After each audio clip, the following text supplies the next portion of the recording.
Shalom, Bapak Ibu, saudara-saudari terkasih, semoga senantiasa diberi kesehatan dan berkat berlimpah dari Tuhan kita Yesus Kristus. Marilah berdoa, dalam nama Bapa dan Putra dan Roh Kudus. Amin. Ya Tuhan, puji dan syukur kami boleh mendengarkan dan merenungkan firman-Mu. Semoga kami dapat menjalankan kehidupan kami sesuai dengan firman-Mu. Amin. Renungan Harian Katolik, Sabtu 19 Februari tahun 2022, Bacaan Injil, Markus 9, 2-13. Bacaan Injil, maka nampaklah kepada mereka Allah bersama dengan Musa, keduanya sedang berbicara dengan Yesus. 6 hari kemudian Yesus membawa Petrus, Yakobus dan Yohanes, dan bersama-sama dengan mereka, ia naik ke sebuah gunung yang tinggi. Di situ mereka sendirian saja. Lalu Yesus berubah rupa di depan mata mereka. Dan pakaiannya sangat putih, berkilat-kilat. Tidak ada seorang pun di dunia ini yang dapat mengelantang pakaian seperti itu. Maka nampaklah kepada mereka Allah bersama dengan Musa, keduanya sedang berbicara dengan Yesus. Kata Petrus kepada Yesus, "Rabi, betapa bahagianya kami berada di tempat ini. Baiklah, kami dirikan 3 kemah, 1 untuk engkau, 1 untuk Musa, dan 1 untuk Elia." Ia berkata demikian, sebab tidak tahu apa yang harus dikatakannya, karena mereka sangat ketakutan. Maka datanglah awan menaungi mereka, dan dari dalam awan itu terdengar suara, "Inilah anak yang kukasihi, dengarkanlah dia." Dan sekonyong-konyong waktu mereka memandang sekeliling mereka, mereka tidak melihat seorang pun lagi bersama mereka, kecuali Yesus seorang diri.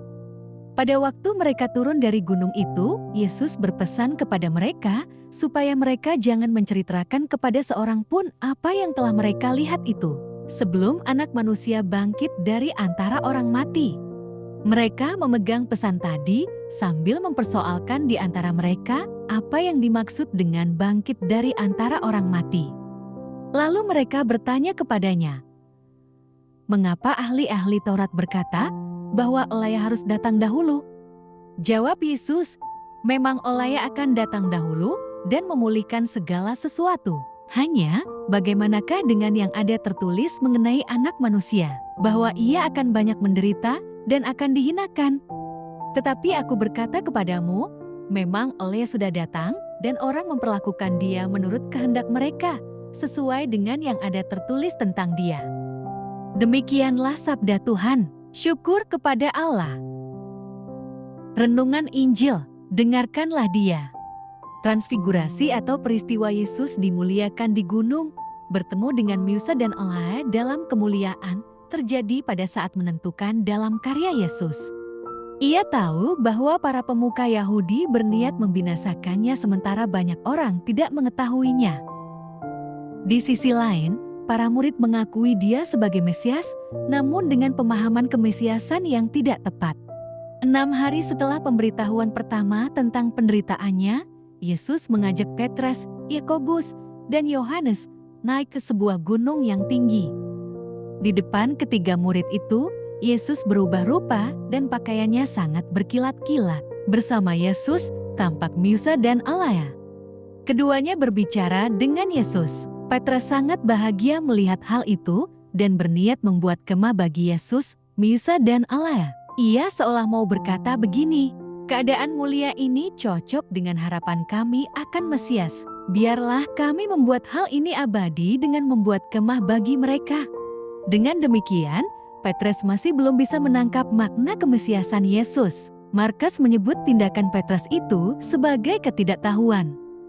Setelah Petrus berkata demikian, datanglah awan menaungi mereka. Dari awan itu terdengar suara dari Bapa, "Inilah anak yang kukasihi, dengarkanlah dia." Suara Bapa itu menegaskan kepada para murid agar mereka hanya mendengarkan suara Yesus saja. Kemesiasan Yesus tidak seperti yang dipikirkan Petrus. Ia akan mencapai kemuliaannya dengan melewati kematian. Karena itu, Yesus melarang Petrus, Yakobus, dan Yohanes menceritakan peristiwa itu kepada banyak orang.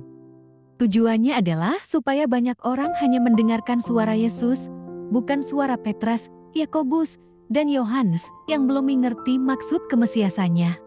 Dengarkanlah dia. Seruan itu bukan seruan asing. Sejak peristiwa baptisan Yesus, suara itu sudah bergema.